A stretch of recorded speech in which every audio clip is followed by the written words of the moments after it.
Ma belle-fille a levé la main jusqu'à son oreille, a imité mon appareil auditif avec un sourire cruel, et toute la table a explosé de rire. Mon fils, Thibaut, ce garçon que j'ai élevé avec tant de sacrifices, n'a rien fait. Absolument rien. Il a simplement souri et dit que c'était une plaisanterie, comme si humilier sa propre mère était quelque chose d'acceptable dans une maison française respectable. Armand, mon mari, a lâché sa fourchette avec un bruit sec qui a fendu l'air. Il m'a regardé, puis a regardé notre fils, et quelque chose a changé à cet instant. Quelque chose que ni Thibaut ni Élodie n'ont pu percevoir, mais que j'ai ressenti dans ma colonne vertébrale comme un choc électrique. Ce qui s'est passé dans les heures suivantes a transformé ce dîner pathétique en une leçon que mon fils n'oubliera jamais. J'ai 64 ans et je m'appelle Maëlys Corvignon. J'ai passé toute ma vie à Angers, au cœur de la vallée de la Loire, à construire une famille que je pensais inébranlable. J'ai élevé Thibaut pratiquement seul, pendant qu'Armand travaillait de longues journées comme ingénieur civil. J'ai enseigné à mon fils les valeurs que j'ai apprises de ma propre mère, des valeurs sur le respect, la dignité et le poids sacré que le mot famille a pour nous Français. Pendant des années, j'ai cru avoir tout fait correctement. Ce mardi pluvieux d'octobre, j'ai réalisé que j'avais peut-être échoué dans ce qui comptait le plus. Élodie Varenne est entrée dans notre famille il y a 6 ans comme un ouragan déguisé en brise douce. Parisienne de naissance, avocate d'affaires de profession, elle a conquis Thibaut avec une rapidité qui m'a effrayé dès le premier instant. Mon fils a toujours été sensé, pondéré, réfractaire aux décisions impulsives. Mais 4 mois de fréquentation ont suffi pour qu'il annonce leur fiançailles, et 3 autres pour que le mariage ait lieu lors d'une cérémonie discrète à Paris que nous avons à peine eu le temps d'organiser. Armand a dit que c'était le véritable amour. J'ai voulu le croire, bien que quelque chose au fond de ma poitrine criait le contraire.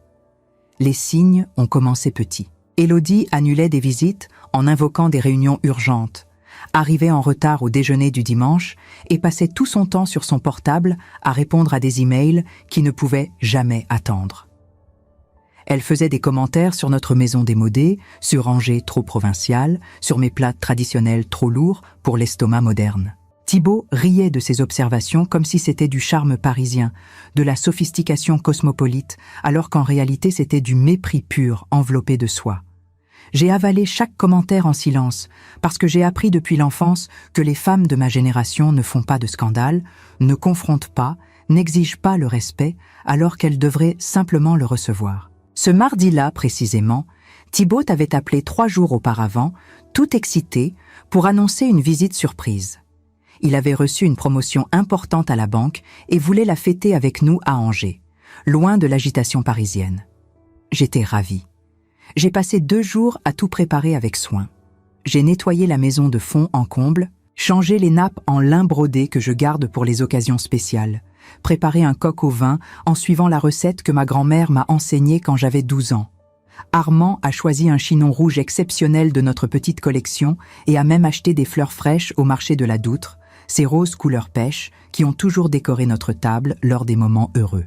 Quand la sonnette a retenti à 7h30 du soir, j'ai couru jusqu'à la porte, le cœur battant. J'ai serré mon fils fort dans mes bras, senti le parfum cher d'Élodie envahir le couloir et fait semblant de ne pas remarquer son soupir impatient quand j'ai commenté la pluie fine qui mouillait les rues.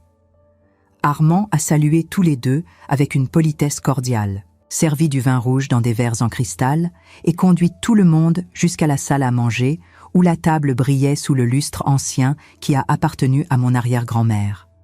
Tout semblait parfait en surface, mais il y avait une tension dans l'air que je n'arrivais pas à identifier.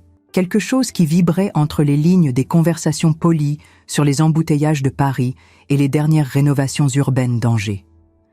Le dîner a commencé tranquillement. Thibaut a complimenté le coq au vin avec un enthousiasme sincère. Armand a servi le vin généreusement et même Élodie a fait quelques commentaires qui semblaient presque gentils sur la décoration de la table. Nous avons parlé de la promotion de mon fils, de leur projet d'acheter un appartement plus grand à Paris, de la possibilité de nous rendre visite plus souvent. Je souriais, participais, posais des questions intéressées, tandis qu'une partie de moi observait Élodie avec une attention croissante. Elle jouait avec sa nourriture plus qu'elle ne mangeait, buvait du vin par gorgées trop rapides, vérifiait discrètement son portable chaque fois qu'elle pensait que personne ne regardait. C'est pendant le dessert, une tarte tatin que j'avais faite avec des pommes fraîches du verger local, que tout s'est effondré.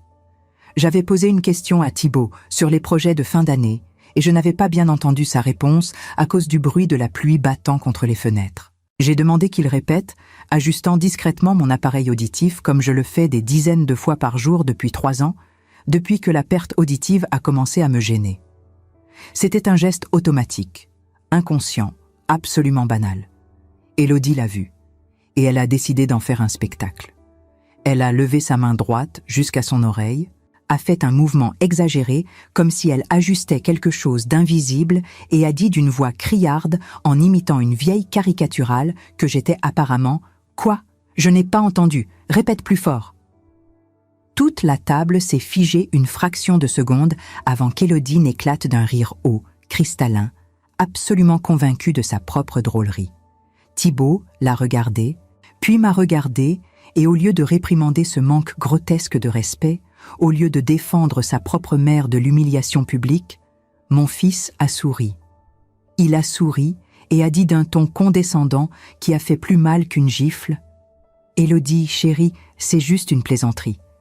Maman sait que tu ne voulais pas offenser, n'est-ce pas, maman ?» Le silence qui a suivi était assourdissant.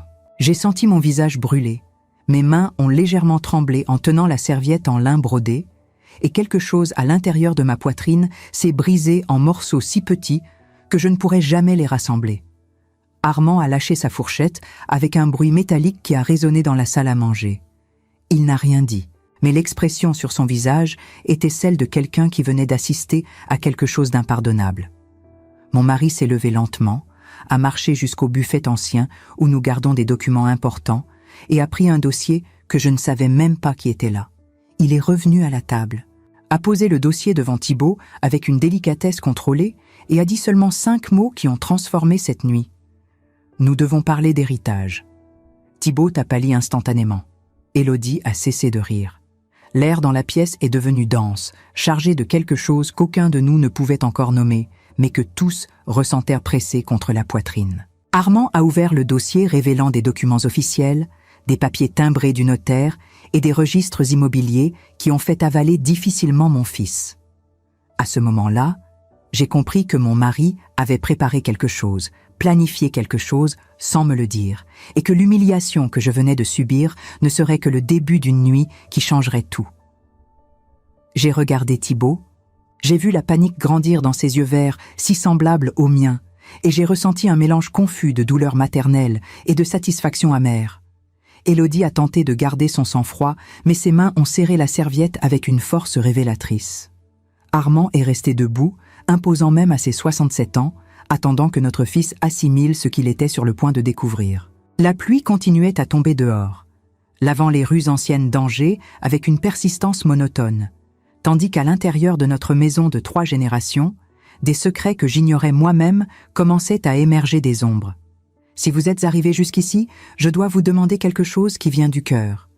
Si cette histoire vous touche d'une manière ou d'une autre, si vous y reconnaissez des morceaux de votre propre vie ou des vies que vous connaissez, laissez votre soutien.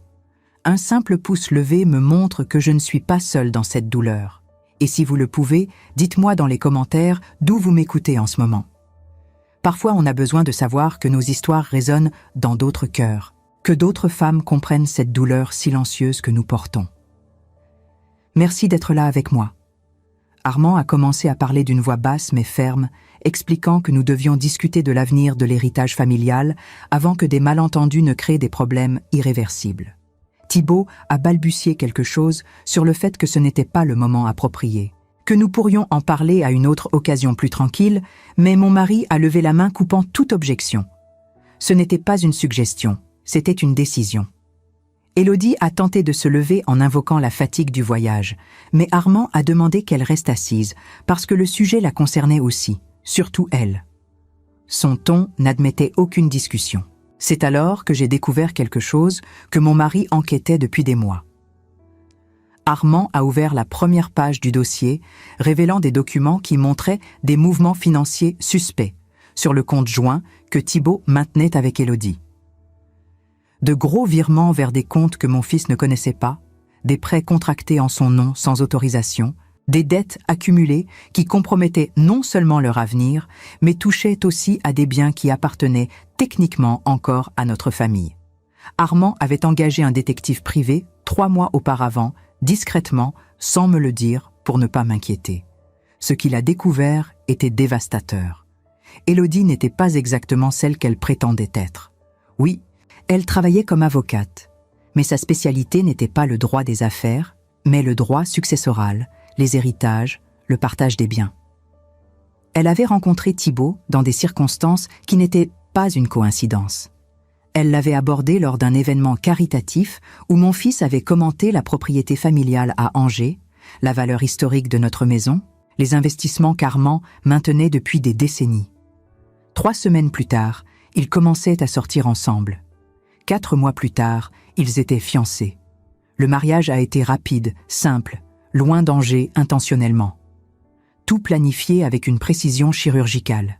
Thibault regardait Élodie avec l'expression de quelqu'un qui venait de se réveiller d'un cauchemar et de découvrir que la réalité était pire. Ma belle-fille a tenté de nier, a parlé de malentendus, d'interprétations erronées, mais Armand avait trop de preuves, trop de documents.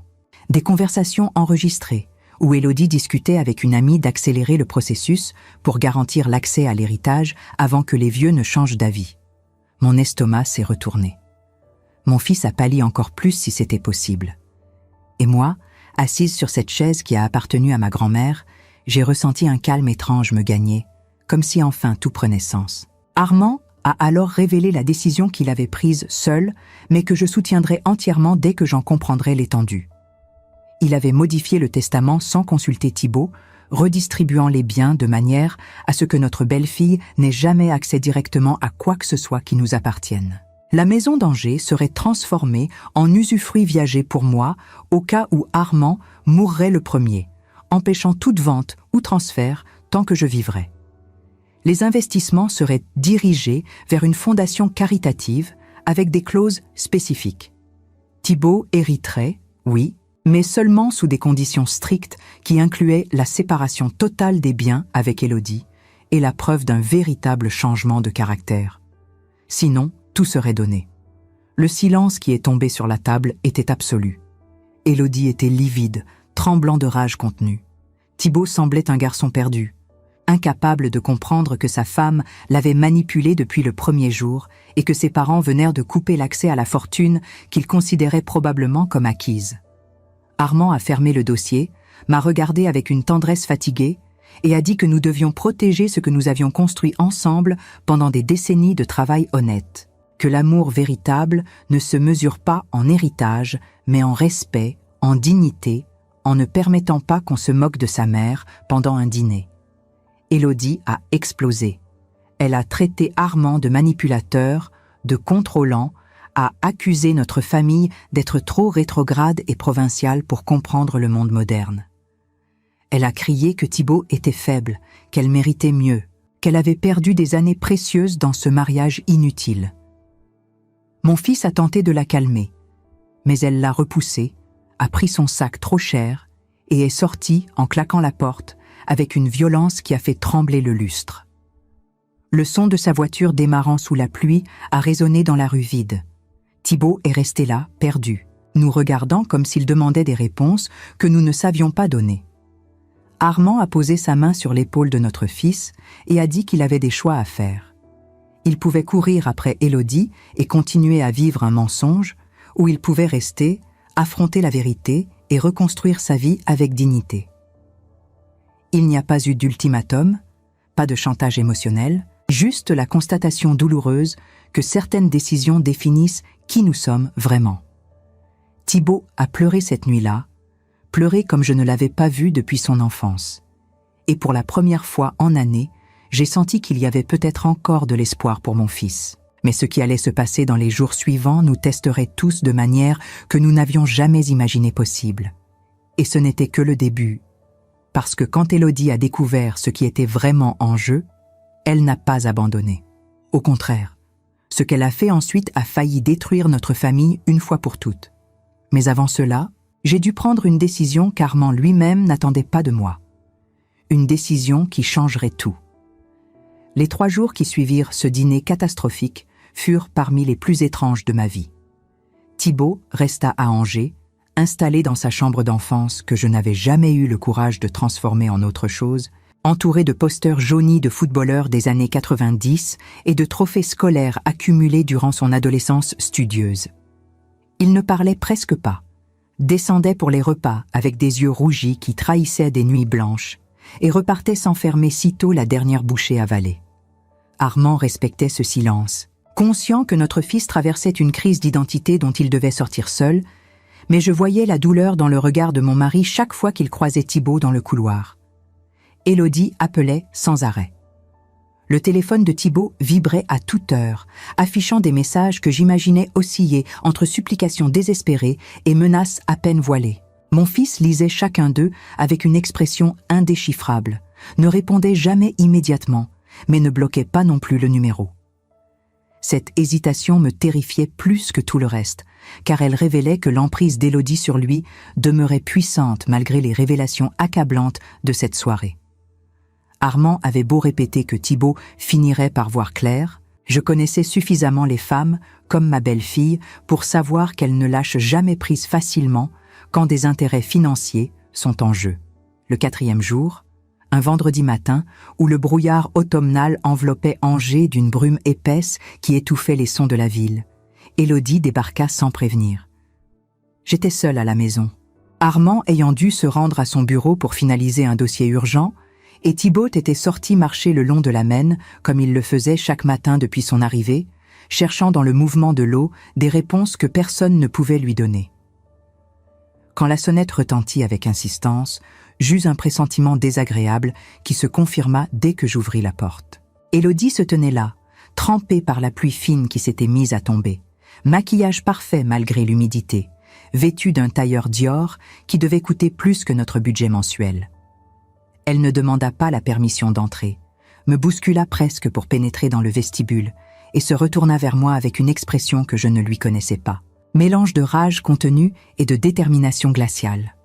Pour la première fois depuis que je la connaissais, Élodie abandonnait la façade polie de la Parisienne cultivée pour révéler quelque chose de bien plus sombre et dangereux. Elle me parla durant 20 minutes, sans interruption, déversant un flot de paroles calculées qui visaient à me faire comprendre que je commettais une terrible erreur en soutenant Armand dans sa décision concernant l'héritage. Élodie m'expliqua avec un calme perturbant qu'elle avait des contacts, des relations influentes dans le milieu juridique parisien et qu'elle n'hésiterait pas à contester le testament modifié en invoquant manipulation mentale des personnes âgées, abus de faiblesse, tout ce que la loi française permettait pour protéger les héritiers légitimes. Elle prononça ces mots « personnes âgées » en appuyant sur chaque syllabe, comme si mon âge était une tare. Une diminution de mes capacités qui justifierait son intervention légale. Je l'écoutais sans broncher, debout dans mon propre vestiboire, sentant la colère monter en moi avec une intensité que je n'avais pas ressentie depuis des décennies. Élodie continua, affirmant que Thibaut l'aimait malgré tout, qu'il reviendrait vers elle dès qu'il se calmerait, que leur mariage survivrait à cette crise passagère provoquée par des parents paranoïaques, incapables d'accepter qu'ils vieillissaient et perdirent le contrôle sur leur fils. Elle me regarda droit dans les yeux en disant que j'avais 2 options. Convaincre Armand de revenir sur sa décision et rétablir le testament original, ou affronter une bataille juridique longue, coûteuse et publique qui salirait la réputation de notre famille dans tout Angers. C'est à ce moment précis que quelque chose bascula en moi.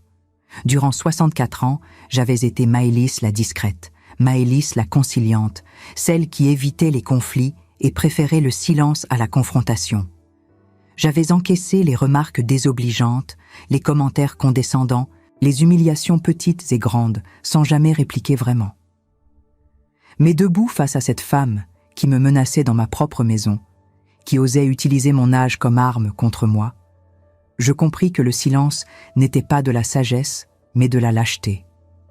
Et je refusais de mourir lâche. Je regardais Élodie avec un calme que je ne me connaissais pas et lui dis qu'elle pouvait faire tout ce qu'elle voulait, contacter tous les avocats de France si ça lui chantait, mais qu'elle ne mettrait plus jamais les pieds dans cette maison. Que Thibaut était libre de ses choix et que nous respecterions sa décision quelle qu'elle soit, mais que l'amour parental n'incluait pas l'obligation de se laisser piétiner par une opportuniste qui voyait en notre fils un simple moyen d'accéder à un patrimoine familial. Je lui rappelais que le droit français protégeait effectivement les héritiers, mais également les donateurs contre les manœuvres frauduleuses, et qu'Armand avait suffisamment de preuves pour démontrer que notre décision était parfaitement lucide et justifiée. Le visage d'Élodie se transforma. Le masque de sophistication urbaine se fissura complètement, révélant une fureur nue qui la rendait presque méconnaissable. Elle me traita de vieille folle, de manipulatrice, m'accusa d'avoir monté Armand contre elle par jalousie maladive d'une femme qui ne supportait pas de voir son fils heureux avec quelqu'un d'autre. Ces mots devinrent de plus en plus venimeux, de plus en plus personnels, ciblant mon apparence vieillissante, mon audition défaillante, ma vie médiocre de provinciale, qui n'avait jamais rien accompli d'important. Chaque insulte aurait dû me blesser, me faire reculer. Mais étrangement, je me sentais de plus en plus forte, comme si sa haine confirmait que nous avions pris la bonne décision. C'est alors que la porte d'entrée s'ouvrit sur Thibaut. Mon fils rentra de sa promenade matinale, les cheveux trempés par la pluie, et se figea en découvrant Élodie dans le vestibule. L'expression sur son visage était illisible, mélange de surprise, de douleur et de quelque chose d'autre que je ne parvenais pas à identifier. Élodie se tourna vers lui immédiatement, son attitude changeant radicalement en une fraction de seconde, passant de la furie à la vulnérabilité calculée. Elle s'approcha de Thibaut, tendit la main vers lui en murmurant son nom avec une douceur qui sonnait faux à mes oreilles, mais qui sembla toucher mon fils malgré tout. Thibaut recula d'un pas. Un seul pas, mais suffisant pour créer une distance physique qui parlait plus fort que n'importe quel mot.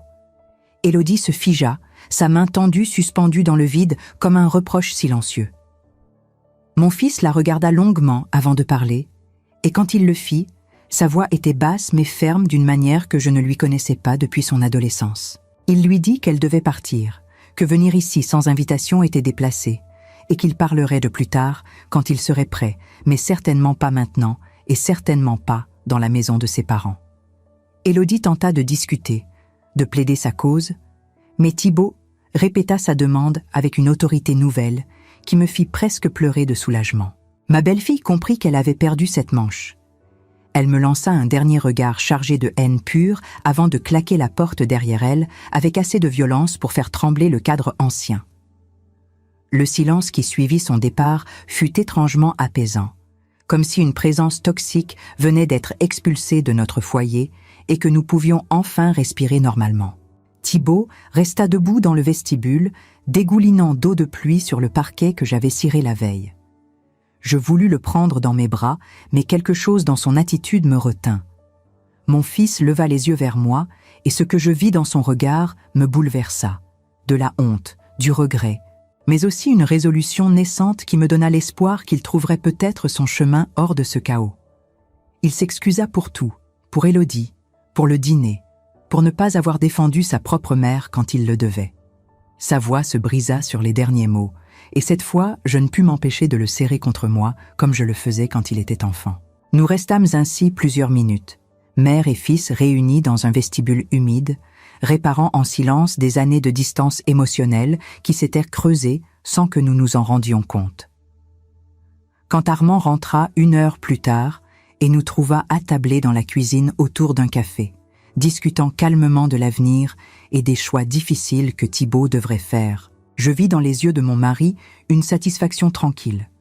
Notre fils n'était pas sauvé, pas encore, mais il commençait à comprendre que certaines batailles valent la peine d'être menées même quand le prix à payer semble insurmontable. Ce soir-là, Thibaut appela Élodie et lui annonça qu'il voulait une séparation temporaire pour réfléchir sérieusement à leur mariage. Elle hurla, pleura, menaça, supplia tour à tour durant une conversation téléphonique qui dura plus d'1 heure et que nous entendions à travers la porte fermée de la chambre. Quand mon fils en ressortit, il avait l'air épuisé mais également soulagé, comme quelqu'un qui vient de retirer un poids qu'il portait depuis trop longtemps sans oser se l'avouer. Il nous informa qu'il resterait à Angers quelques semaines Le temps de mettre de l'ordre dans sa vie et de consulter un avocat pour comprendre ses options légales concernant le divorce potentiel et la protection de ses biens. Les jours suivants prirent une routine apaisante qui me rappelait l'époque où Thibaut vivait encore avec nous. Nous prenions le petit déjeuner ensemble, discutions de tout et de rien, redécouvrions les petits plaisirs d'une vie familiale simple, débarrassée des tensions artificielles qu'Élodie importait à chaque visite. Mon fils accompagnait Armand à des rendez-vous professionnels, renouait avec d'anciens amis d'Angers qu'il avait négligés depuis son installation à Paris, et lentement, semaine après semaine, je voyais revenir le garçon que j'avais élevé avant qu'Élodie ne le transforme en quelqu'un que je ne reconnaissais plus. Mais Élodie ne restait pas inactive. Elle lança effectivement une procédure juridique contestant la modification du testament, invoquant exactement ce qu'elle m'avait promis. Manipulation mentale, abus de faiblesse, influence indue sur des personnes vulnérables en raison de leur âge. Les documents arrivèrent par courrier recommandé un mardi matin pluvieux, et Armand les lut avec un sourire amer qui me fit comprendre qu'il s'attendait à cette manœuvre. Mon mari contacta immédiatement notre avocat familial, Maître Rousseau, un homme de 75 ans qui connaissait notre famille depuis 3 générations et qui fut outré en découvrant les accusations portées contre nous. La bataille juridique s'annonçait longue et pénible. Maître Rousseau nous expliqua que les tribunaux français prenaient très au sérieux les allégations de manipulation de personnes âgées et qu'Élodie avait suffisamment d'expérience en droit successoral pour construire un dossier apparemment solide. Mais il nous assura également que les preuves rassemblées par Armand concernant ces manœuvres frauduleuses joueraient en notre faveur et que témoignages, expertise médicale confirmant notre pleine capacité mentale et historique bancaire, démontrant l'absence de transactions suspectes avant la modification du testament, constitueraient une défense robuste. Durant ces semaines de tensions juridiques croissantes, quelque chose d'inattendu se produisit. Thibaut commença à enquêter lui-même sur le passé d'Élodie, poussé par un besoin de comprendre comment il avait pu être aussi aveugle. Ce qu'il découvrit le dévasta, mais également le libéra d'une certaine manière. Élodie avait un historique de relations courtes avec des hommes fortunés, toujours des célibataires approchant la quarantaine, souvent fils uniques d'héritage conséquent. Chaque relation suivait le même schéma. Rencontre apparemment fortuite, romance éclair, mariage rapide, tentative d'accès aux biens familiaux, puis rupture brutale quand les choses ne se déroulèrent pas comme prévu. Thibaut n'était pas le premier. Il n'était même pas le deuxième. Il était le 5e dans une série de cibles soigneusement choisies. Cette révélation le détruisit, mais également le rendit furieux d'une colère saine qui remplaça la culpabilité paralysante qu'il traînait depuis le fameux dîner. Mon fils décida de contre-attaquer non par vengeance, mais par nécessité de justice. Il contacta les ex-compagnons d'Élodie, rassembla leurs témoignages, documenta le pattern systématique de manipulation et de fraude, construisant un dossier qui transformerait le procès d'Élodie contre nous en cauchemar juridique pour elle-même. Ce qui commença comme une humiliation lors d'un simple dîner familial devenait une guerre totale dont l'issue déterminerait non seulement l'avenir de notre patrimoine, mais également la possibilité pour Thibaut de reconstruire sa vie sur des bases saines. Armand et moi regardions notre fils se transformer sous nos yeux, retrouvant une force et une détermination que nous pensions perdues à jamais. Mais nous savions que le chapitre le plus difficile restait à venir, celui où Élodie comprendrait qu'elle avait définitivement perdu et qu'une bête acculée devient toujours plus dangereuse. Le procès a débuté un lundi de novembre, sous un ciel d'ardoise qui semblait annoncer l'orage à venir. Le tribunal de grande instance d'Angers, bâtiment imposant du XIXe siècle dont les colonnes néoclassiques avaient une vue défiler des générations de drames familiaux, nous a accueillis dans une atmosphère lourde de solennité administrative. Élodie était là, accompagnée d'un avocat parisien réputé pour sa férocité dans les affaires successorales, un homme au costume impeccable et au regard calculateur qui jaugeait chacun de nous comme des pièces sur un échiquier juridique. De notre côté, Maître Rousseau affichait une sérénité trompeuse qui dissimulait une préparation méticuleuse de plusieurs semaines. Les premières heures ont été consacrées aux procédures formelles, lecture d'actes et établissement du cadre légal qui ont ennuyé tout le monde, sauf les juristes présents. J'observais les visages autour de moi. Le greffier qui tapait mécaniquement sur son clavier, le juge qui feuilletait des dossiers avec une expression neutre forgée par des années de pratique, les avocats qui s'échangeaient des regards entendus comme des joueurs de poker évaluant leurs mains respectives. L'atmosphère était saturée de cette formalité froide qui caractérise les tribunaux français, où chaque mot compte et où l'émotion doit céder la place à la logique implacable de la loi. Mais l'atmosphère a changé radicalement quand l'avocat d'Élodie a commencé à présenter son argumentation principale. Sa voix était posée, presque hypnotique, calibrée pour instiller le doute dans l'esprit du juge. Il nous a décrit, Armand et moi, comme un couple âgé influencé par la peur irrationnelle de perdre le contrôle sur leur fils, manipulant le testament familial sous prétexte de protéger un patrimoine, alors qu'en réalité, nous cherchions simplement à punir une belle-fille qui ne correspondait pas à nos standards provinciaux dépassés. Ces mots étaient choisis avec soin, suggérant sans jamais affirmer directement que notre âge nous rendait vulnérables à la paranoïa et au jugement altéré. Il a développé une théorie selon laquelle Armand, dans son anxiété face au vieillissement, avait convaincu son épouse facilement influençable que leur belle-fille représentait une menace imaginaire. Il a évoqué notre isolement géographique à Angers, loin de la modernité parisienne, comme un facteur aggravant notre incapacité à comprendre les relations contemporaines. Il a même osé suggérer que ma perte auditive pouvait indiquer un déclin cognitif plus général, une dégénérescence subtile qui m'empêchait de juger sainement les situations familiales. Chaque phrase était un coup de poignard enveloppé dans du velours juridique conçu pour éroder notre crédibilité sans nous attaquer frontalement. Je sentais la colère monter en moi à chaque mot. Mais Armand a posé sa main sur la mienne sous la table, me transmettant un calme qui m'a rappelé pourquoi je l'avais épousé 50 ans auparavant. Mon mari savait que l'indignation visible jouerait contre nous, que nous devions laisser Maître Rousseau faire son travail sans interférence émotionnelle. Thibault, assis de notre côté de la salle d'audience, serrait les poings si fort que ses jointures étaient devenues blanches. Je voyais la culpabilité et la rage se battre sur son visage, tandis qu'il entendait un étranger déformer systématiquement la réalité de notre famille. L'avocat d'Élodie a continué pendant presque 1 heure, construisant un édifice argumentatif impressionnant basé sur des demi-vérités et des insinuations habiles. Il a produit des témoignages de voisins qui confirmaient qu'Élodie était toujours polie et charmante lors de ses visites à Angers, des collègues de travail qui attestaient de son professionnalisme irréprochable, même des factures de restaurants coûteux où elle et Thibault avaient dîné, comme preuve qu'elle investissait dans leur relation plutôt que de chercher à voler notre patrimoine. Chaque pièce à conviction semblait innocente, prise isolément, mais assemblée dans sa narration, elle peignait le portrait d'une femme injustement persécutée par des beaux-parents irrationnels et vindicatifs. Maître Rousseau a écouté sans sourciller, prenant des notes occasionnelles sur un carnet en cuir usé qui avait probablement servi dans des dizaines de procès similaires. Je le connaissais depuis des années. Cet homme aux cheveux blancs et au regard perçant qui avait conseillé ma famille lors de l'achat de notre maison, lors de la succession de mes parents, lors de tous les moments importants où la loi française exige qu'on comprenne ses droits et obligations. Il ne montrait aucun signe d'inquiétude face au déluge d'accusations, comme un capitaine expérimenté qui sait que la tempête finira par passer. Quand est venu son tour de parler, Maître Rousseau s'est levé lentement, a ajusté ses lunettes avec un geste théâtral parfaitement calculé et a commencé par une question apparemment anodine adressée au juge. À quel âge exactement une personne devenait-elle trop vieille pour gérer ses propres affaires? 64 ans dans mon cas? 67 pour Armand?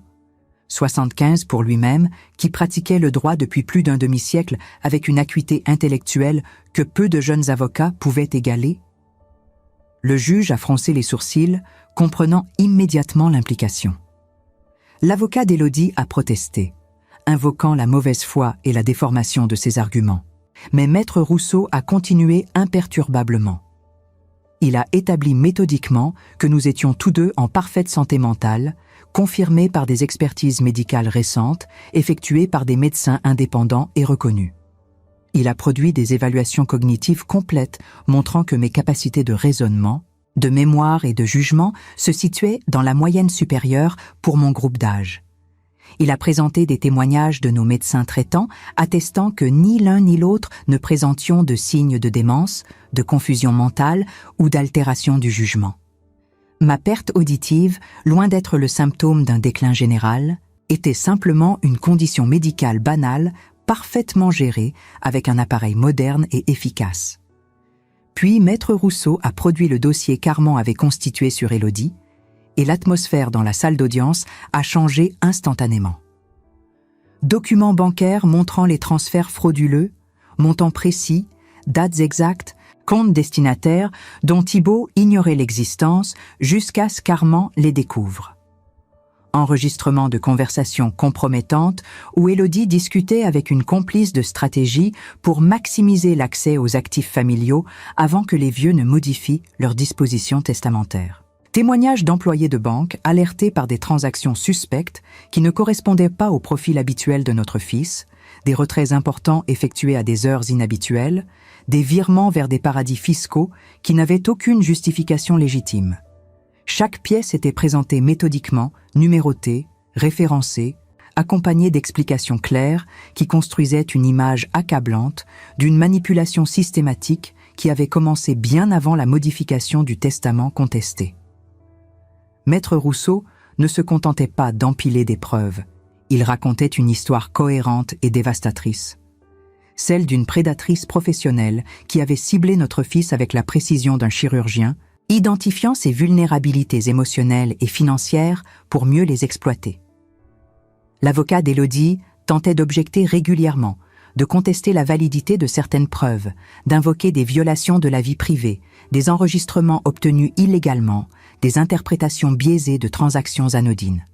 Mais la masse de documentation était écrasante et incontestable. Chaque objection était rejetée par le juge qui semblait de plus en plus intéressé par ce que Maître Rousseau révélait. Je voyais Élodie perdre progressivement son masque de confiance sophistiqué, ses mains agrippant nerveusement le bord de la table, son regard cherchant désespérément celui de son avocat, comme une naufragée cherchant une bouée de sauvetage. Le moment le plus dévastateur est arrivé quand Thibault a été appelé à la barre. Mon fils s'est avancé avec une dignité nouvelle que je ne lui connaissais pas, vêtu d'un costume sobre qui le vieillissait de 10 ans, mais lui donnait également une gravité qui imposait le respect. Il a prêté serment d'une voix ferme, s'est assis face au juge et a commencé son témoignage avec une honnêteté qui m'a brisé le cœur tout en le remplissant de fierté. Thibault a témoigné pendant près de 2 heures, décrivant avec une honnêteté brutale comment Élodie l'avait ciblé lors d'un événement caritatif où il avait malencontreusement mentionné le patrimoine familial. Comment elle avait orchestré des rencontres fortuites dans les semaines suivantes, apparaissant miraculeusement dans les mêmes restaurants, les mêmes galeries d'art, les mêmes conférences professionnelles que lui. Comment elle avait construit une intimité émotionnelle, avec une rapidité qui aurait dû l'alerter, mais qui l'avait au contraire flatté, lui faisant croire qu'il avait enfin trouvé quelqu'un qui le comprenait vraiment. Il a décrit comment Élodie l'avait progressivement isolé de sa famille, toujours avec des excuses plausibles. Angers était si loin de Paris. Les week-ends étaient de précieux pour leurs propres activités de couple. Mes parents comprendraient certainement qu'un jeune couple avait besoin d'espace pour construire sa propre vie. Comment elle avait pris le contrôle de leurs finances communes sous prétexte qu'en tant qu'avocate, elle comprenait mieux les stratégies d'investissement, comment elle avait obtenu des procurations bancaires pour simplifier la gestion administrative, comment elle avait contracté des prêts en son nom qu'il n'avait découvert que des mois plus tard. La voix de Thibault n'a tremblé qu'une seule fois, quand il a évoqué le dîner où Élodie s'était moquée de mon appareil auditif. Il a décrit la scène avec des détails précis. Le geste cruel, le rire calculé, mon expression de douleur contenue et sa propre réaction lâche qui le hantait encore. Il a expliqué au juge que ce moment avait été un électrochoc, la première fois où il avait vraiment vu Élodie sans le filtre déformant de l'amour et de l'aveuglement. Il a admis sa culpabilité, sa honte d'avoir choisi la facilité plutôt que l'intégrité, d'avoir trahi sa propre mère pour éviter un conflit conjugal. Élodie est devenue livide en écoutant son mari démolir méthodiquement la version des faits qu'elle avait construite. Elle a murmuré quelque chose à son avocat qui a secoué la tête avec une expression résignée, comprenant probablement que la bataille était perdue, Mais le coup fatal est venu de Maître Rousseau, qui a produit les témoignages des 4 ex-compagnons d'Élodie. 4 hommes de milieux différents, de villes différentes, d'âges variés, mais avec des histoires étrangement similaires qui suivaient un schéma identique et troublant. Le premier était un architecte lyonnais de 42 ans, fils unique d'une famille possédant plusieurs immeubles dans le Vieux-Lyon. Il a raconté comment Élodie était apparue dans sa vie lors d'une exposition d'architecture, comment leur relation avait progressé à une vitesse vertigineuse, comment elle avait commencé à poser des questions sur son héritage familial sous couvert d'intérêt sincère pour sa vie. Le mariage avait été célébré 4 mois après leur rencontre. 6 mois plus tard, il découvrait des transferts inexpliqués, des comptes ouverts en son nom, des dettes mystérieuses. Quand il avait confronté Élodie, elle avait disparu du jour au lendemain, déposant une demande de divorce et réclamant une compensation financière substantielle. Le deuxième témoin était un médecin bordelais dont la famille possédait des vignobles dans la région de Saint-Émilion. Son histoire était presque identique. Rencontre apparemment fortuite, romance éclair, mariage précipité, manipulation financière découverte trop tard, divorce brutal accompagné de menaces juridiques. Il a montré des documents prouvant qu'Élodie avait tenté d'obtenir la moitié de la valeur de propriété qui appartenait à sa famille depuis des générations, invoquant le régime matrimonial français pour justifier des revendications qui n'avaient aucune base légale. Les 3e et 4e témoignages ont suivi le même modèle dévastateur. Un entrepreneur marseillais, un professeur d'université strasbourgeois, tous deux avec des patrimoines familiaux conséquents, tous deux séduits et manipulés selon une méthodologie identique qui révélait une professionnelle du mensonge plutôt qu'une malheureuse victime de circonstances. Le pattern était indéniable, accablant, impossible à réfuter même pour l'avocat le plus talentueux.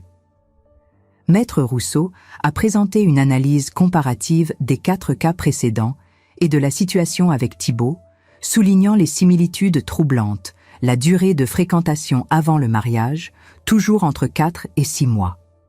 Le délai avant les premières manipulations financières, généralement 3 à 4 mois après la cérémonie. Les méthodes employées pour isoler les victimes de leur famille. Même les excuses utilisées pour justifier les transferts d'argent présentèrent des formulations presque identiques. C'était un mode opératoire éprouvé, perfectionné au fil des années, exécuté avec la froideur d'une professionnelle. Le juge a écouté tout cela avec une expression de plus en plus sévère. Ses sourcils se sont froncés progressivement, ses lèvres se sont pincées, et j'ai vu dans ses yeux cette lueur particulière qui apparaît quand un magistrat comprend qu'il est face non pas à un simple conflit familial, mais à une fraude systématique. Il a posé quelques questions pointues à Élodie, qui a répondu avec un aplomb remarquable, mais dont les arguments sonnèrent de plus en plus creux face à l'accumulation de preuves matérielles et testimoniales. Élodie a tenté d'expliquer que ces hommes étaient simplement des ex-compagnons amers qui coordonnaient leurs témoignages par vengeance, que les similitudes étaient exagérées et coïncidentales, que chaque relation avait échoué pour des raisons légitimes sans rapport avec des motivations financières. Mais sa voix manquait de conviction. Ses explications semblaient répétées mécaniquement plutôt que spontanées. Et même son propre avocat paraissait sceptique face à certaines de ses affirmations. Son avocat a tenté une dernière manœuvre désespérée, suggérant que notre famille orchestrait une campagne de diffamation coordonnée pour échapper à nos obligations légales envers une héritière légitime. Il a évoqué la possibilité que nous ayons payé ces témoins pour qu'ils inventent des histoires, que nous ayons falsifié des documents bancaires, que tout cela n'était qu'une conspiration élaborée pour priver Élodie de ses droits matrimoniaux légitimes. Mais même lui semblait ne plus croire à ses propres arguments. Sa voix perdait de sa force, ses gestes devenaient moins assurés. Maître Rousseau a démoli ces accusations avec une précision chirurgicale, produisant des preuves d'authenticité pour chaque document. Des confirmations bancaires indépendantes, des témoignages de notaires et d'experts comptables qui avaient vérifié chaque élément du dossier. Il a même produit des emails qu'Élodie avait échangés avec une amie où elle se vantait de sa stratégie matrimoniale lucrative et discutait de la prochaine cible potentielle après Thibault. Ces messages, découverts par le détective privé qu'Armand avait engagé, étaient la preuve finale et irréfutable de la préméditation. L'audience a été suspendue pour délibération et nous sommes sortis du tribunal dans un silence épais qui pesait sur nos épaules comme une chape de plomb. Le ciel d'Angers était toujours aussi gris. La pluie fine continuait à tomber avec cette persistance caractéristique des automnes ligériens. Nous nous sommes regroupés sous le porche du tribunal, Armand, Thibault et moi, formant un cercle serré qui excluait le reste du monde. Personne ne parlait, mais nous n'en avions pas besoin. Nous savions tous que nous venions d'assister à quelque chose de rare dans un tribunal français. La vérité nue et crue, débarrassée de ses atours juridiques, exposée dans toute sa laideur et sa simplicité. Élodie est sortie quelques minutes après nous, accompagnée de son avocat qui évitait soigneusement notre regard. Elle a marché rapidement vers un taxi en attente, sans un regard en arrière, le dos raide et les épaules tendues de quelqu'un qui refuse d'admettre la défaite, même face à l'évidence. Je l'ai regardée partir sans ressentir de triomphe, juste une tristesse lointaine pour cette femme qui avait gâché tant de vies, y compris probablement la sienne, dans une quête insatiable de richesse et de sécurité matérielle. Nous avons attendu 3 semaines le verdict. 3 semaines durant lesquelles Angers a vécu son existence habituelle, indifférente à nos tourments personnels.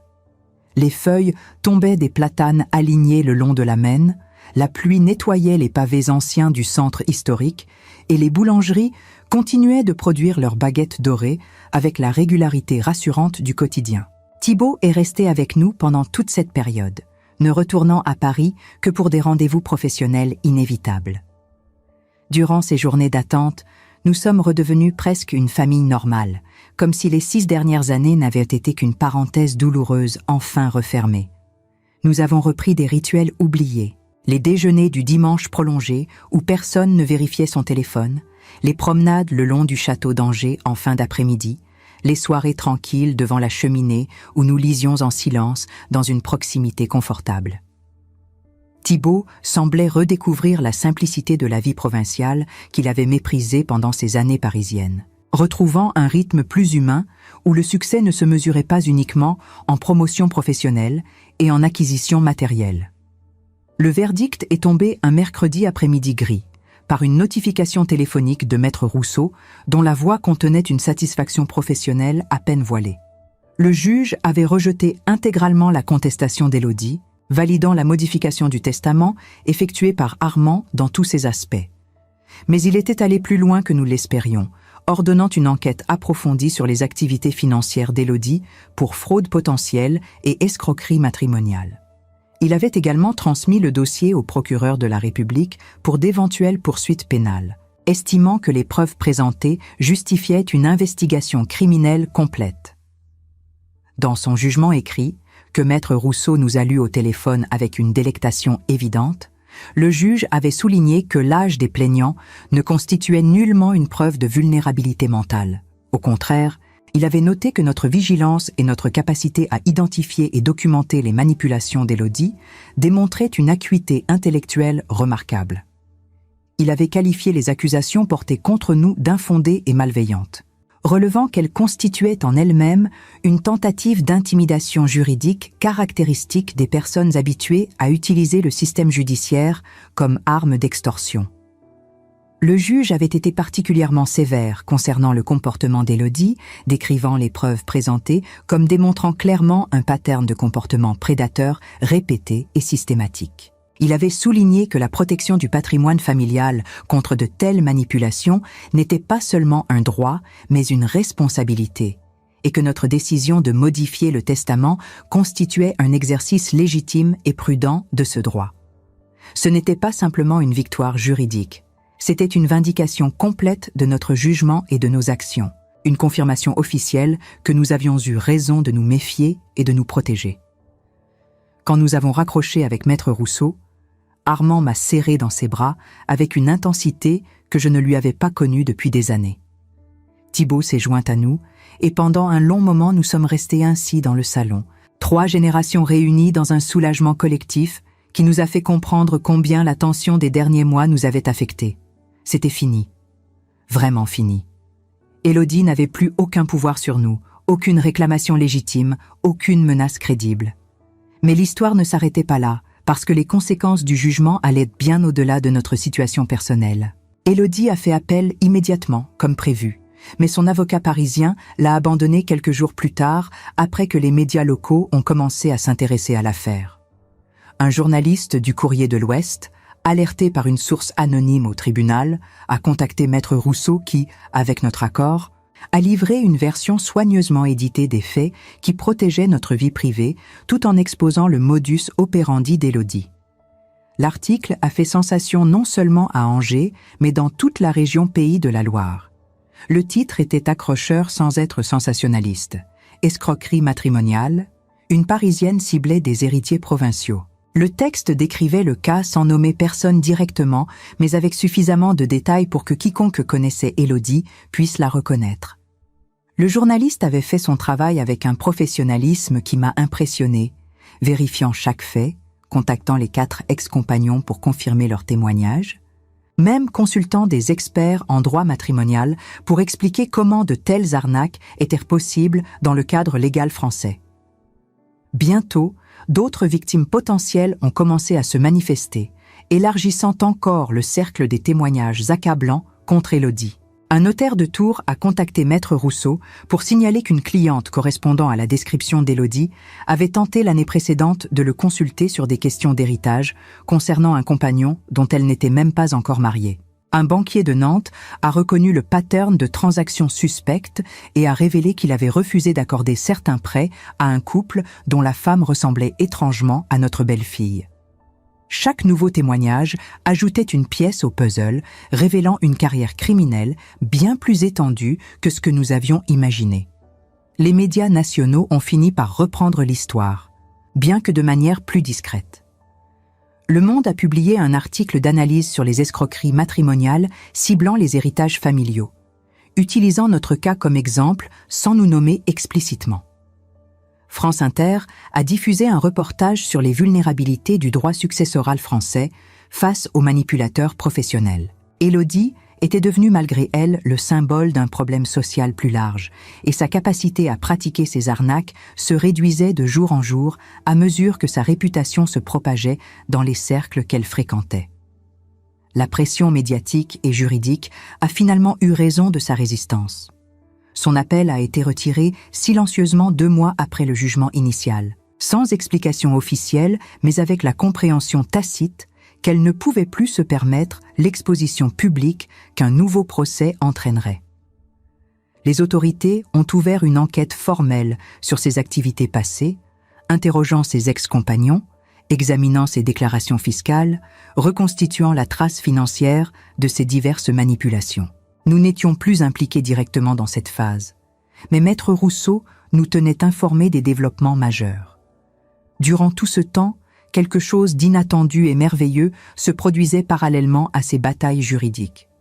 Thibault avait rencontré quelqu'un, et cette fois c'était différent de manière si évidente que même Armand, habituellement réservé dans ses jugements, l'a remarqué immédiatement. Elle s'appelait Camille Moreau, et elle n'aurait pas pu être plus différente d'Élodie si elle l'avait fait exprès. 2 ans s'écoulèrent depuis ce dîner catastrophique qui avait tout déclenché. 2 ans durant lesquels Angers vécut ses cycles immuables de saison, tandis que notre famille se reconstruisait pierre par pierre sur des fondations enfin solides. Thibault prospérait dans son nouveau poste à la banque régionale, découvrant qu'on pouvait avoir une carrière satisfaisante sans sacrifier son humanité aux autels de l'ambition parisienne. Camille avait ouvert une 2e librairie spécialisée dans les éditions rares qui attirait des collectionneurs de toute la France. Et nous, Armand et moi, apprenions à vieillir avec dignité et même une certaine joie que je n'aurais pas cru possible quelques années auparavant. Un matin de printemps particulièrement radieux, Thibault nous invita à déjeuner dans un restaurant que nous aimions tous, une petite brasserie du centre-ville qui servait une cuisine traditionnelle angevine dans une ambiance décontractée. Camille était là aussi, souriante mais visiblement nerveuse d'une manière qui éveilla immédiatement ma curiosité maternelle. Le repas fut agréable, ponctué de conversations légères sur la météo exceptionnelle, les dernières nouvelles locales et les projets de vacances estivales. Mais je sentais qu'autre chose couvait sous cette apparente banalité, quelque chose d'important que mon fils se préparait à annoncer. Ce fut au dessert, alors que le serveur déposait devant nous une île flottante magnifiquement présentée, que Thibaut prit la main de Camille et nous regarda avec une expression mêlant espoir et appréhension. Il nous dit qu'ils allaient se marier, simplement, discrètement, entourés seulement de leurs proches les plus chers. Pas de grande cérémonie, pas de réception somptueuse, juste une célébration intime qui reflétait qui ils étaient vraiment. Il précisa, la voix légèrement tremblante, qu'il comprendrait si nous avions des réserves après tout ce qui s'était passé avec Élodie, mais qu'il voulait notre bénédiction parce qu'elle comptait infiniment plus pour lui que n'importe quelle convention sociale. Armand et moi échangeâmes un regard qui contenait des années de complicité matrimoniale. Mon mari sourit, ce sourire rare et précieux qu'il réservait aux moments vraiment importants, et dit simplement qu'il n'avait aucune réserve parce que Camille avait déjà prouvé 100 fois sa valeur par sa présence constante, son honnêteté et son amour authentique pour notre fils. Je pris la main de Camille, sentis sa nervosité se dissiper légèrement sous mon toucher et lui dis qu'elle faisait déjà partie de notre famille depuis longtemps, que ce mariage ne changerait rien à notre affection pour elle, mais formaliserait simplement ce que nous ressentions tous déjà dans nos cœurs. Les larmes coulèrent, les bonnes cette fois, celles qui lavent les blessures anciennes plutôt que de les rouvrir. Nous terminâmes le déjeuner dans une atmosphère d'euphorie contenue, planifiant déjà les détails pratiques d'une cérémonie qui aurait lieu en septembre dans le jardin de notre maison, sous les pommiers qui donnaient les meilleures pommes à cidre de toute la région. Camille voulait une robe simple, achetée dans une boutique locale plutôt que dans une maison de couture parisienne. Thibaut insistait pour que ce soit Armand qui le conduise à l'hôtel plutôt qu'un témoin impersonnel. Tout serait authentique, modeste, réel. Les mois précédant le mariage furent une période de préparation joyeuse qui effaça définitivement les fantômes du passé. Nous organisions des dîners fréquents où la conversation coulait naturellement sans les tensions artificielles qui caractérisaient nos interactions avec Élodie. Camille s'intégrait à notre rythme familial avec une aisance qui me faisait comprendre combien Élodie avait toujours été une pièce rapportée qui ne s'emboîtait jamais correctement dans le puzzle. Cette nouvelle belle-fille posait des questions sincères sur l'histoire de notre famille, feuilletait nos albums photos avec un intérêt genuin, écoutait Armand raconter ses anecdotes d'ingénieur avec une attention qui le rajeunissait de 20 ans. Un après-midi de juillet, alors que Camille et moi préparions ensemble des confitures de fraises dans ma cuisine exactement comme je le faisais avec ma propre mère des décennies auparavant, elle me posa une question qui me surprit par sa perspicacité. Elle me demanda si je lui en voulais d'avoir remplacé Élodie si rapidement, si je ne craignais pas que l'histoire se répète d'une manière ou d'une autre. Je m'arrêtais de remuer la bassine fumante, posais ma cuillère en bois et regardais cette jeune femme qui attendait ma réponse avec une vulnérabilité touchante. Je lui expliquais que non seulement je ne lui en voulais pas, mais que sa présence avait sauvé Thibaut d'un gouffre où il aurait pu sombrer pendant des années. Que la différence fondamentale entre elle et Élodie tenait en un seul mot, authenticité. Élodie jouait un rôle, perfectionnait une performance destinée à obtenir ce qu'elle voulait. Camille était simplement elle-même, avec ses qualités et ses défauts, sans prétention et sans arrière-pensée. Cette différence n'était pas subtile pour quiconque prenait la peine de regarder vraiment, et c'était cette différence qui me permettait de dormir paisiblement la nuit, sans craindre pour mon fils. Le mariage eut lieu un samedi de septembre sous un ciel d'un bleu impossible qui semblait spécialement commandé pour l'occasion. Notre jardin avait été transformé en un petit paradis rustique avec des guirlandes de fleurs sauvages, des tables en bois brut décorées de bouquets champêtres et un petit orchestre de musiciens locaux qui jouaient du jazz manouche avec une compétence joyeuse. Les invités étaient peu nombreux, une trentaine de personnes tout au plus, mais chacune était là par choix et par affection plutôt que par obligation sociale. Camille portait une robe en lin ivoire d'une simplicité élégante qui la rendait encore plus belle que n'importe quelle création haute couture. Thibaut, dans un costume bleu marine parfaitement coupé, attendait sous l'arche de rose trémière que nous avions construite spécialement pour l'occasion. Quand Armand conduisit notre fils vers Camille et plaça leurs mains l'une dans l'autre avec une solennité émue, je sentis quelque chose se dénouer dans ma poitrine, une tension que je portais depuis si longtemps que j'en avais oublié l'existence. La cérémonie fut brève mais profondément émouvante. Thibaut et Camille avaient écrit leurs propres vœux, des promesses simples mais chargées de sens, qui parlaient de respect mutuel, d'honnêteté et d'engagement à construire ensemble une vie basée sur des valeurs authentiques plutôt que sur des apparences trompeuses. Quand ils s'embrassèrent en tant que mari et femme, les applaudissements qui éclatèrent avaient une qualité différente de ceux qui avaient salué le mariage précipité de Thibaut et Élodie 6 ans auparavant. Ces applaudissements venaient du cœur, célébrant quelque chose de réel et de durable, plutôt qu'un spectacle séduisant mais creux. Le repas qui suivit fut exactement ce qu'il devait être. Convivial, délicieux, rempli de rires authentiques et de conversations sincères. Pas de discours interminables, pas de protocole rigide, juste des gens qui s'aimaient vraiment, célébrant un moment de bonheur partagé. Armand porta un toast simple qui résuma tout. À Camille et Thibaut. Que votre mariage soit construit sur le roc plutôt que sur le sable et qu'il résiste à toutes les tempêtes que la vie vous enverra. Les verres tintèrent, le vin coula, et la joie fut si palpable qu'elle semblait presque visible flottant dans l'air doux de ce soir de septembre. Tard dans la soirée, alors que les derniers invités prenaient congé et que Thibaut et Camille se préparaient à partir pour leur courte lune de miel en Normandie, mon fils vint me trouver dans la cuisine où je rangeais les dernières assiettes. Il me prit dans ses bras avec une intensité qui me ramena à son enfance, quand il cherchait du réconfort après un cauchemar ou une journée difficile à l'école. Il me remercia encore, pour tout, pour avoir eu le courage de dire non quand Élodie avait franchi la ligne rouge, pour avoir protégé non seulement le patrimoine familial, mais son âme même d'une femme qu'il aurait détruit petit à petit sans qu'il s'en rende compte. Je lui répondis que les parents ne remercient pas leurs enfants d'avoir survécu aux erreurs qu'ils font, tout comme les enfants ne remercient pas leurs parents d'avoir fait leur devoir de protection. Que nous étions une famille, avec tout ce que cela impliquait de difficile et de merveilleux, et que nous continuerions à l'être tant que nous respirerions. Thibaut sourit à travers ses larmes et dit quelque chose qui me bouleversa, qu'il espérait être pour ses propres enfants, quand ils arriveraient, le genre de parents que nous avions été pour lui, capables de dire non par amour, plutôt que oui par faiblesse. Les mois qui suivirent le mariage s'écoulèrent dans une tranquillité productive qui me rappelait pourquoi j'avais toujours aimé Angers. Thibaut et Camille s'installèrent définitivement dans leur vie commune, achetèrent même une petite maison avec jardin, pas très loin de la nôtre, où ils envisageaient de fonder une famille.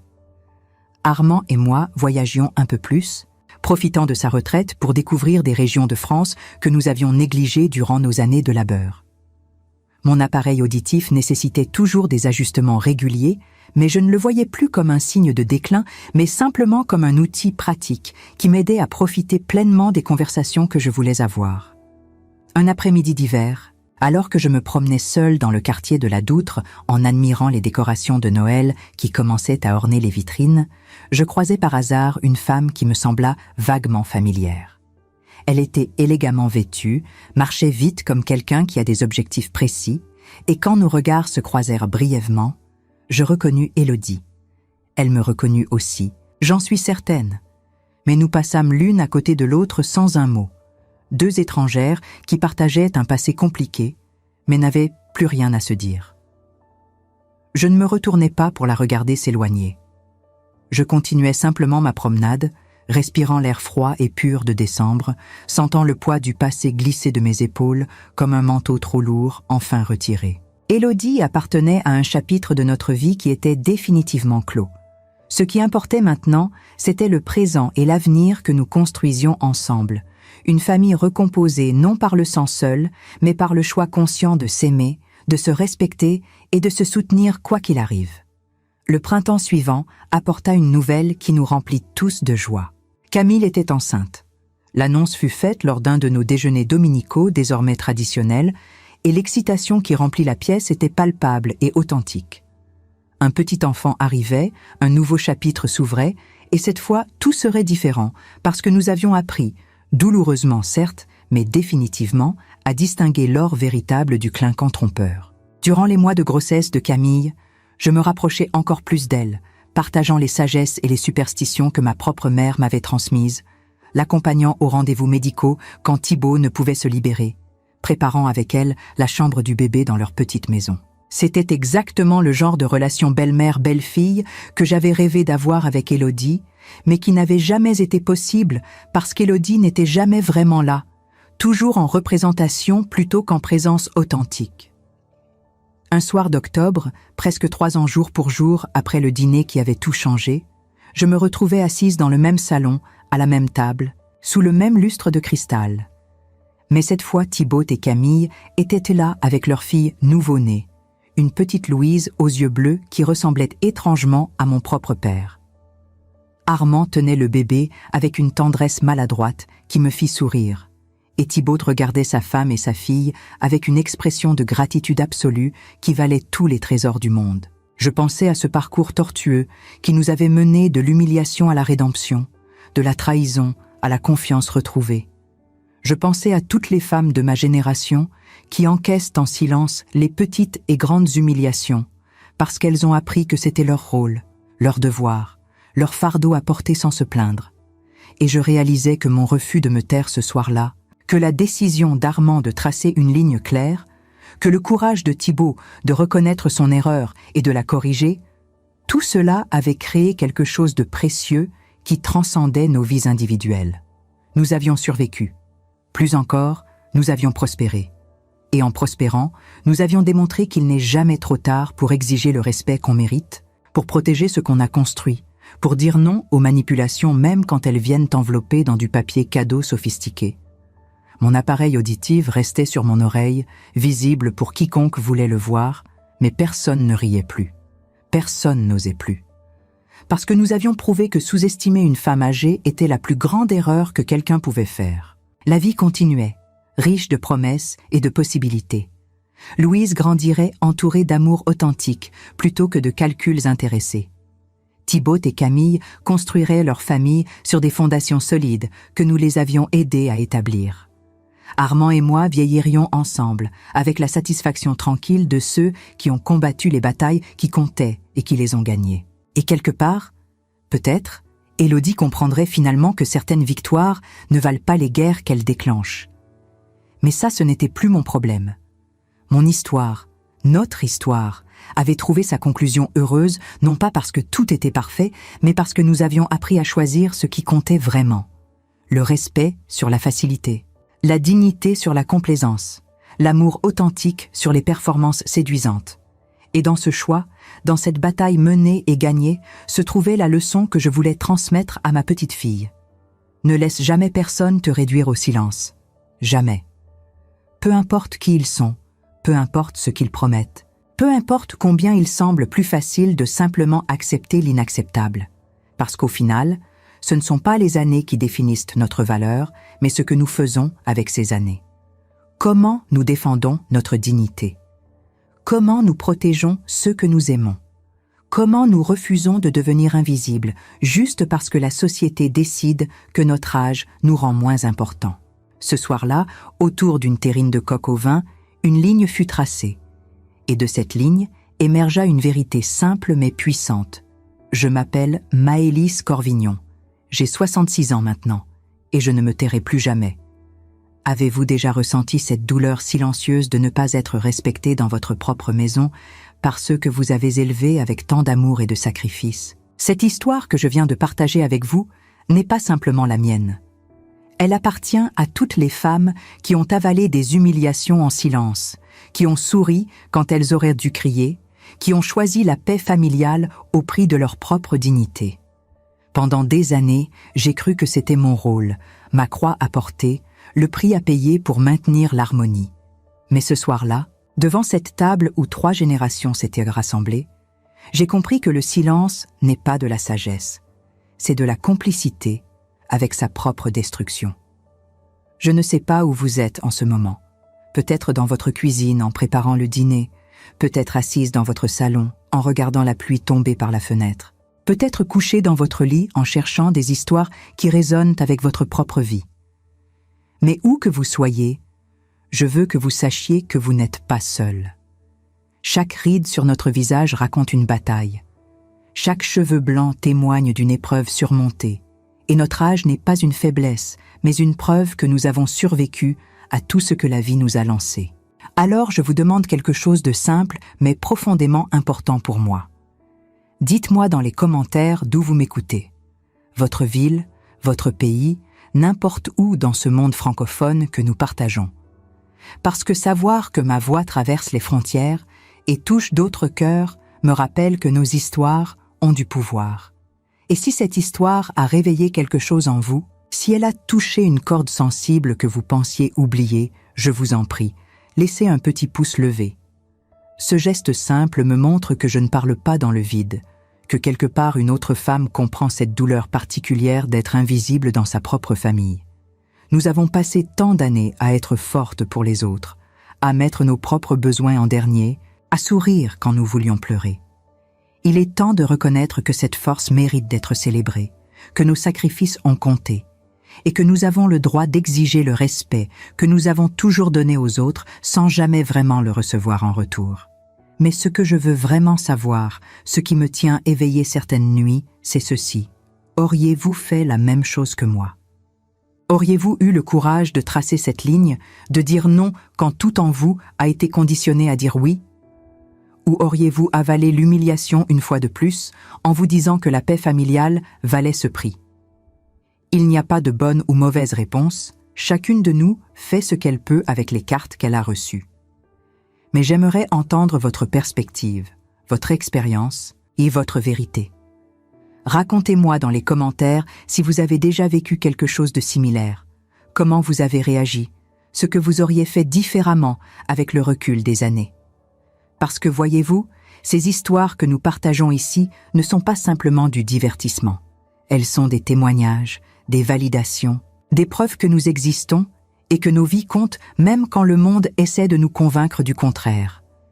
Chaque commentaire que vous laissez devient une partie d'une conversation plus grande, un fil qui nous relie toutes dans cette toile invisible de solidarité féminine qui traverse les générations.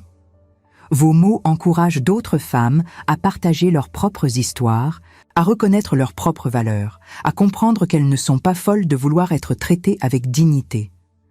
Si vous êtes nouvelle ici, si c'est la première fois que vous écoutez une de mes histoires, je vous invite à vous abonner à cette chaîne qui est devenue bien plus qu'un simple canal. C'est devenu une communauté de femmes qui refusent de disparaître, qui célèbrent la sagesse que l'âge apporte, qui reconnaissent que nos rides ne sont pas des défauts, mais des médailles d'honneur pour tout ce que nous avons traversé. En vous abonnant, vous rejoignez cette famille virtuelle où personne ne se moque de votre appareil auditif, où personne ne minimise votre douleur, où chaque voix compte, peu importe son âge. Il y a quelque chose de profondément libérateur à raconter nos vérités, sans filtre, sans chercher à embellir ou à minimiser ce qui s'est réellement passé. Pendant trop longtemps, on nous a dit de garder les problèmes familiaux privés, de ne pas laver notre linge sale en public, de protéger la réputation de ceux qui nous blessaient. Mais le silence protège les coupables et isole les victimes. Alors je parle, et j'espère qu'en parlant, je donne à d'autres la permission de faire de même. Vos commentaires, vos histoires, votre simple présence ici me rappellent pourquoi je continue à partager ces récits, même quand c'est douloureux de revivre certains moments. Alors voilà ma dernière demande. Ne partez pas en silence. Laissez une trace de votre passage. Même si c'est juste quelques mots simples disant d'où vous venez et ce que cette histoire vous a fait ressentir. Parce qu'au bout du compte, nous sommes toutes des Maëlys qui cherchent leur voix dans un monde qui préférerait que nous restions silencieuses. Et ensemble, nos voix forment un cœur impossible à ignorer. Merci d'avoir écouté jusqu'au bout. Merci d'être là. Merci d'exister avec moi dans cet espace où nos histoires comptent enfin autant qu'elles auraient toujours dû compter.